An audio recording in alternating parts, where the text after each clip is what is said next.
TWCC, Tanzania Women Chamber of Commerce, karibu.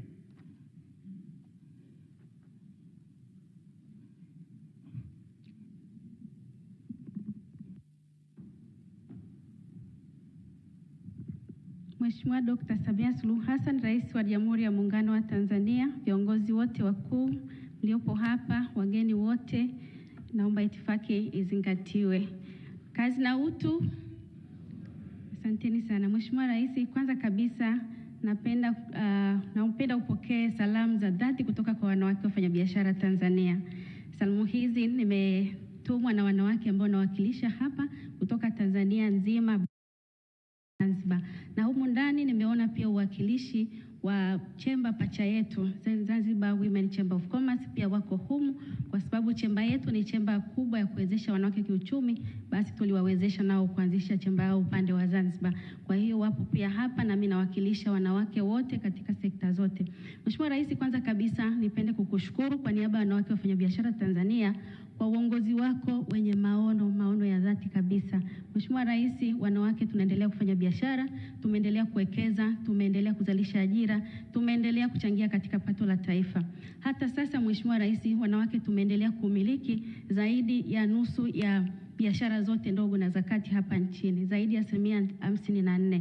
Lakini pia tunatambua uwepo wa informal sector, sekta isiyo rasmi, lakini kutokana na mifumo na mikakati yote ambayo imewekwa na ambayo inaenda kutumika katika utekelezaji wa dira 2050, tunaamini changamoto zote zitaendelea kutatuliwa, kiwemo kuhakikisha kwamba wanawake wanaweza kurasimisha biashara zao, lakini pia pamoja na vijana na makundi mengine. Tunaamini tutaendelea kushiriki kikamilifu kwenye kujenga uchumi wetu, kwa kuwa tayari kuna commitment kubwa sana ya serikali. Mheshimiwa Rais, tunakupenda kama wanawake wafanya biashara Tanzania, lakini tunakushukuru kwa kuendelea kutushirikisha. Mheshimiwa Rais, sisi Tanzania Women's Chamber of Commerce nchi nzima tulishirikishwa kwenye maandalizi ya dira hii.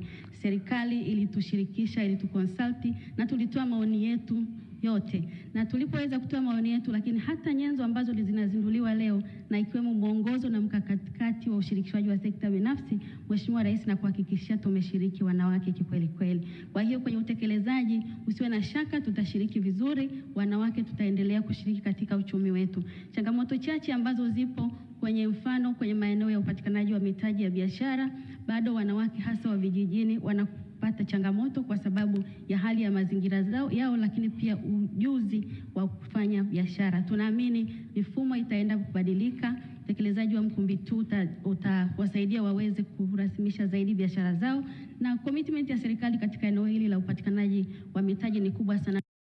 Kwa na chat kidogo na mkuu wa BOT, tukaongea machache na kumpongeza namna ambavyo BOT inaendelea kutusaidia sana kuhakikisha wanawake hawapitii changamoto nyingi na kuweka mazingira pia kwenye upatikanaji wa mitaji. Tunamalizia sasa. Asante sana. Mheshimiwa Rais, tuna changamoto kwenye mazingira ya kuzalisha, lakini kupitia Wizara yetu ya Viwanda na Biashara, ninaamini kwenye dira imetamkwa kabisa kwamba kutakuja serikali inakwenda kujenga kongani za viwanda. Tunaamini zile zitatatua changamoto ya mazingira ya uzalishaji na bidhaa za kina mama ambazo wanaongeza thamani ziweze kwenda kimataifa. Mheshimiwa Rais, nakushukuru sana kwa heshima uliotupa wanawake. Asante. Asante, tumewasikia wanawake. Mheshimiwa Rais, tuwasikie